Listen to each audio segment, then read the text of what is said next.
An-Nabi sallu alaihi salawatullah alaihi salawatullah alaihi wa yanalul barakat kullu man salla alaihi kullu man salla alaihi.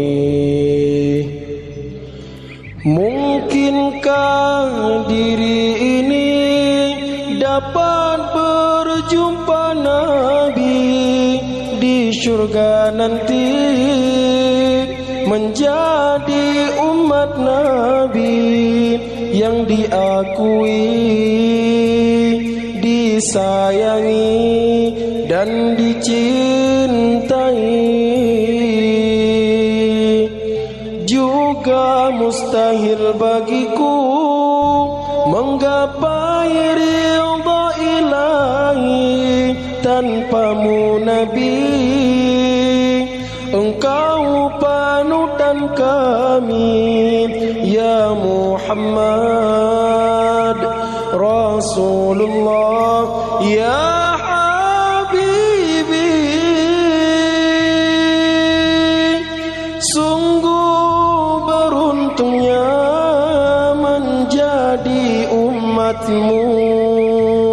insan sepertimu, pemimpin para nabi. Seharusnya ku jalankan sunnahmu, teruskan dakwahmu ya Habibi, kaulah penuntun kami.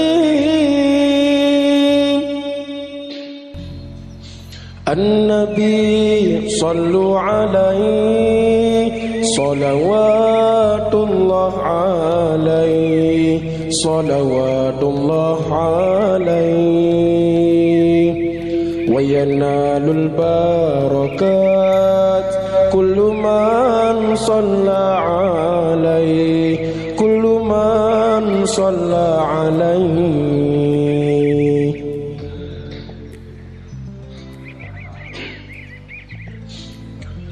Mungkinkah diri ini dapat berjumpa Nabi di surga nanti, menjadi umat Nabi yang diakui, disayangi dan dicintai.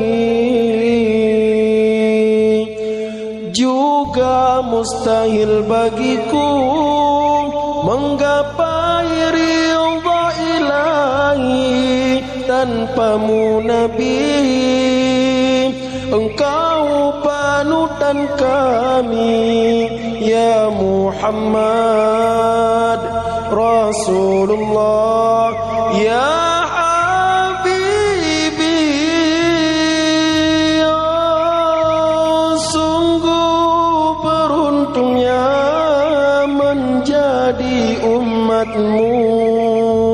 insan sepertimu, pemimpin para nabi.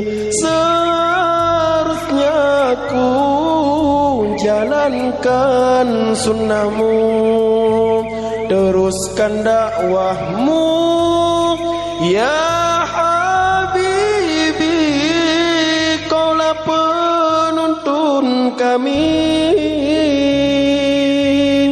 An-Nabi sallu alaihi salawatullah alaihi salawatullah alaihi wa yanalul barakat kullu man salla alaihi kullu man salla alaihi.